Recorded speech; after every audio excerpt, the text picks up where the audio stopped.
Hey guys, I'm NiceMark and today I'd like to show you 5 really mean traps that you can build in Minecraft. If you use them, then you're a mean person since it might require someone else's help to get your victims out of the trap. Let's take a look at them. So imagine you've just finished your long and busy day and now you're heading back to sleep so you don't get bothered by all the mobs that spawn during the night. And you can actually see what's happening in your world. So you go to your bed. In my case there's a small obstacle on it, but I guess we just have to deal with it and sleep as is. So now you're thinking about all the things you're gonna do after you sleep, and the time does indeed set today, but you die. Okay, you might think it's a trap. I'll just respawn and continue with my game. However, it's not that simple since you'll keep respawning forever. The way this works is really simple, there's no redstone behind it, and it's probably the cheapest trap you can build in Minecraft. So here's the lava and that's it. Notice that I placed slabs around the bed. This prevents the game from placing you there and tries to place you into another available space instead. In this case it's the corner with lava in it.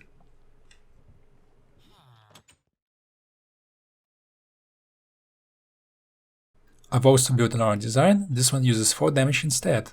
After you spawn in the corner, you pick up an item off of a pressure plate behind another corner. The floor behind you is retracted and you fall down to your death. Respawning won't help.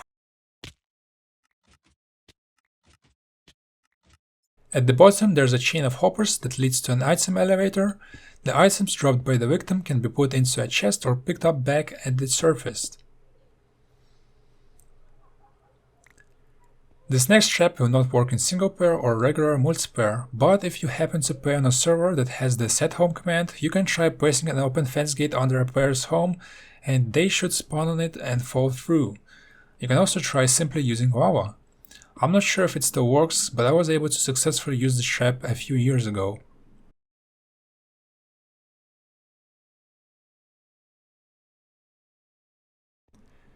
Here we've got the Minecart Station with an automatic system to push the minecart once you get into it.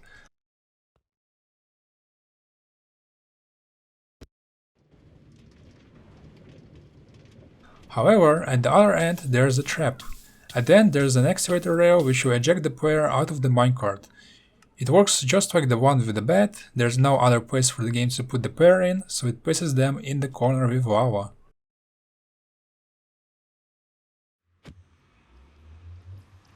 I also got one for the Nair Portal.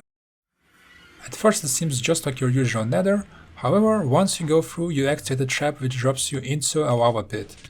Here you can do a double trap if you're extra evil.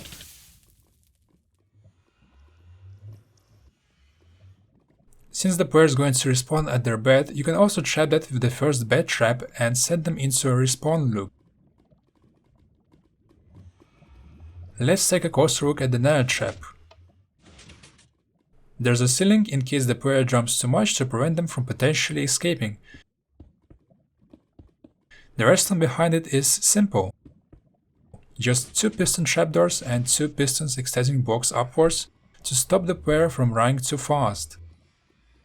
There are hoppers under the lava which will try to catch items before they get burned and put them into a chest. The original signal from the tripwire is extended by 6 sticks to prevent the trapdoor from closing too quickly. And finally, one for the end portal. For this trap you need an end portal, in my case I'll just spawn it in, however you would use a real one in survival. What you want to do is simply drop TNT into it. That's it. After you drop what you think is enough TNT, you can just wait for a victim to jump into it. This is especially effective when players gear up to defeat the Ender Dragon for the first time, since they'll most likely spawn on a platform that's not easy to escape.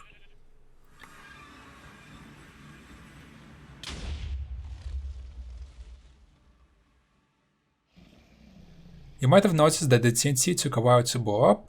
If you want to reduce that time, I suggest going up around 30 blocks and dropping the TNT into the end portal from there.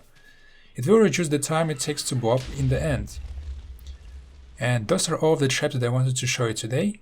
Let me know in the comments if you know of any other mean traps and if you used them in the past. Thanks for watching and I'll see you all later. Bye bye!